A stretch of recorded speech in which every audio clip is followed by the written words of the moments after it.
Hello everybody, we are back today and we're going to be talking about a very underrated signing from yesterday as the Arizona Coyotes have extended Matias Maccelli on a 3-year deal. We'll be talking about that today, but before we start, please make sure to subscribe if you're new to me or the channel. That being said, let's get on into it. So Maccelli basically signed a 3-year extension, and this is going to be $10.3 million or a little under $3.5 million per season, and this is kind of a big deal. He is coming off of a very impressive season where he actually finished with 38 assists, and according to a website that I read that I am forgetting now, he actually was the first Coyotes player ever to lead NHL rookies in a season for assists, so not too shabby there. And of course, he also finished third on the team for points, 49 in 64 games played. Really good there. Now, Clayton Keller had the big lead with like 86 points. I don't remember who finished second on the team, but still pretty impressive that he didn't even play 80 games, finished with, almost 50 points, and is really just impressive coming off of a season where he finished 4th in Calder voting. I'm going to take a little bit of heat here, but like I said in my video about him originally, when I first talked about him, I really do think he should have been a finalist for the Calder. I am going to say that Beniers and Skinner should have stayed in it, but I am going to push out Power. I know that's kind of controversial, and I know that with a guy like Skinner, he really got hot towards the back end of the season, which really impacts how a lot of people see it, but I just cannot believe this guy was not a finalist for the Calder, and I am sticking by that. So the question now becomes, can he replicate the success from last season? Of course, last year he had a great season with a point per game average of 0.77. So wow, that kind of just strikes out to you as a guy that's still really young. And also you realize that he would have been on pace for a 63-point campaign. The question then becomes, will he be able to live up to the hype with this new deal, or will he kind of struggle a bit in this upcoming season? I think the big thing is, for him, he really didn't play a lot of top-end competition. He didn't play a lot of minutes on average, but he was still able to produce points in that small time frame that he was able to get. One thing I will say, if I remember correctly from the original video I did about him, he did not take a lot of shots, especially on the power play. I think he was towards the bottom end of rookies that were getting power play time. So with the opportunities you get, especially on the man advantage where there's more space to work with, try to take more shots was kind of my recommendation. Of course, I am just a random guy that has a normal job, but still one of those situations where if you do want to get more goal scoring out of him, maybe that's a way to do so. Another thing is, will he be able to kind of do this without top-end competition, or top-end line mates, I should say, because I don't think he played a lot of time with some of the top players of Arizona. Now, I will say a good thing for him is he did play a lot of time with Lawson Crouse, and if you know who he is a guy that is a former first-round pick.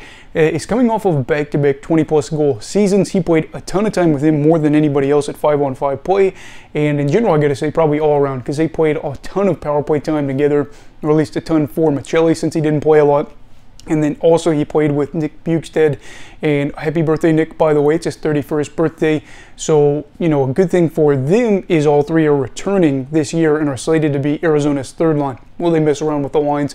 Probably, but to have a young guy that can say, well, I've got these two guys that are experienced NHL veterans, and they are going to be people that I can rely on or I can play with on a third line like I did a lot last year, that is a good thing for him. And another good thing is the fact that these three played pretty well together when they were out there for 5-on-5 play. They outscored teams 15-11. Then you look at the fact that on the power play, he'll probably get a lot more time with Crouse too. I don't exactly know how that's all going to work. I didn't look at their numbers together. I did see that they played a lot of time together. And then Barrett Hayton is a guy that is a former 5th overall pick not too long ago. He is coming off of a season where he almost scored 20 goals. He had 40-ish points in a full 82 games played. So if those two can click and be a part of this future, that's going to be really good for the team. So what are my thoughts with this? I think that this is a great thing. I feel like for Arizona, it's been one of the few bright storylines coming out of the deserts in recent memory.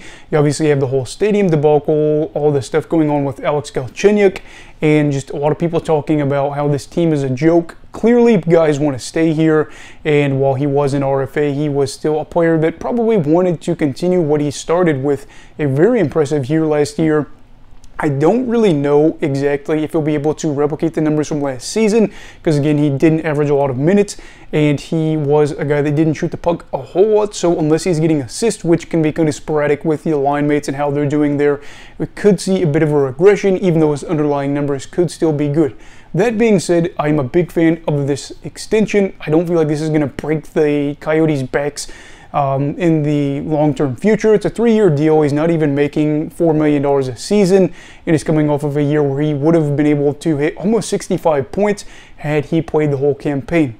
Again, one of those things where his numbers might not look as good next year because we could see a whole bunch of different stuff, or we could see him continue to ascend as he plays with some of these guys that A, have already proven themselves, B, could be even better talent as he gets to play with better line mates, or C, is getting to play with some of these younger guys for Arizona that are on the up and up, and that could be good things for him.